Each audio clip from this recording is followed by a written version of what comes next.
Thanks for watching Afternoon Live. It's hard to be content when you don't feel happy. Here to share ways to shift our perspective, we welcome back the author of the 50-50 Friendship Flow, life coach Sherry Lead. It's great to see you. Welcome back. Thank you. Well, it's beautiful here in Portland today. Yes. Gorgeous. I know. It's a good time to kind of appreciate that part of nature that can help us find some happiness too. Absolutely. Good day to walk outside. There you go. You have a lot of tips to help us kind of get back on that happiness train, beginning with our own self, embracing your self-worth. Yes, like anything else, it starts with a foundation, right? A good foundation. And for happiness, it's self-worth. And self-worth is something that comes from inside. It's not, what we've done, what we've accomplished, or what we've acquired, or even what we've lost. And what I like to tell people, because sometimes when we're thinking about self-worth, it's the things where we feel like we're not up to par that kind of chip away at that. Sure. But I like to remind people the word weird. The root is W-Y-R-D, weird. It's an Old English root, and it means fate or destiny. Oh, okay. So, when you think of it that way and you embrace your weirdness or your uniqueness, you're embracing your fate or your destiny. And that's a good boost for, self-worth. I love that. We're all so different in the most beautiful ways, and just kind of celebrating that can be a big boost. Okay, let's talk about fostering community connections. Those relationships are so important. They are, and nothing beats face-to-face time and making time for that, but even phone calls. And I have a good example. My mom, during the pandemic, she was 91 years old. Oh. And she was in a retirement facility. I'm from Washington State. Washington is probably like Oregon. We couldn't visit her. Yeah. She couldn't leave her room even. And she had meals delivered. But she had friends, and she had actually childhood friends. Wow. Also in similar places. Every night they'd get on the phone with each other. Wow. And they'd share laughs. And these are, everyone, they were all isolated during this time. Yeah.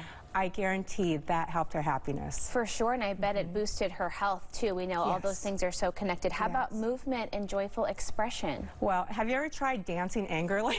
Oh man. It's impossible. Even when you see those rugby players, when they come out and they do their war dance, they even afterwards are high-fiving. I mean, if you have to fake it and you have to get up and turn on a song and dance. There you go. I mean, movement's key. You can really pull yourself out of a pretty nasty mood that way. Okay. Simplify for serenity. This is a really good one that we don't often think about. Yeah, I used to say when my kids were little and people would come into my car, I would say, if it's messy, I'm like, okay, my car represents my life right now. Yes. But it's amazing when you make your space the way you want to feel. It's amazing how much peace that can bring you, and happiness. For sure. And one less thing to kind of check off your to-do list when you've got a clean slate to begin with. How about using your curiosity? Just keep learning in life. That's such a beautiful thing too. I think it is, especially this year. Okay, we're in an election year. Yes. So we're going to come across people who may not agree the same way, to the same things we do.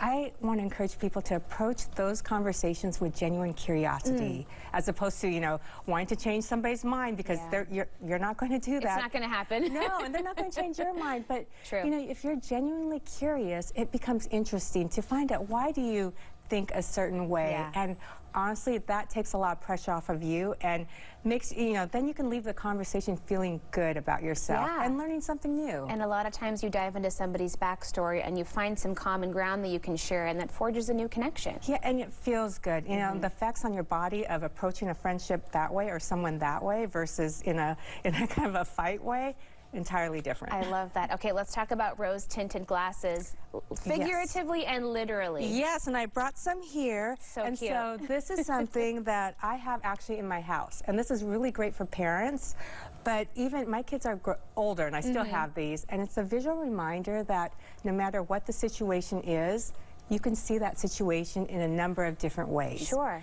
And you could choose to see that situation in a way that brings opportunity, or even finding a silver lining. It doesn't change the situation, but it changes the effects it has on you. In fact, I brought you a pair. Thank you. I love these so I don't know much. if you, And they match my outfit they're today. Very cheap, so they might, Oh, I love these. See, and don't things I feel look better already. Right? Isn't it happier? I feel Barbie gorgeous. Right? You can't help but be happy with rose-tinted glasses on. That is so fun. And we're in a rose city. There you go. Well, it is a good point, too, that you can't change the situation, but you can change your perspective, or even kind of moving forward of, okay, I've been dealt this tough hand. What am I going to do about it? Because you can't sit there and feel sorry for yourself all day. And, you know, this just gives you, you know, seeing something like this gives you that moment to detach from the situation and maybe see an opportunity there. Yeah, take a deep breath and get ready to tackle the next thing. It was great to see you. Thanks, so good to see you. Thanks for visiting us. Thank you for having me on this beautiful day. I know. Sherry's book again is The 50-50 Friendship Flow.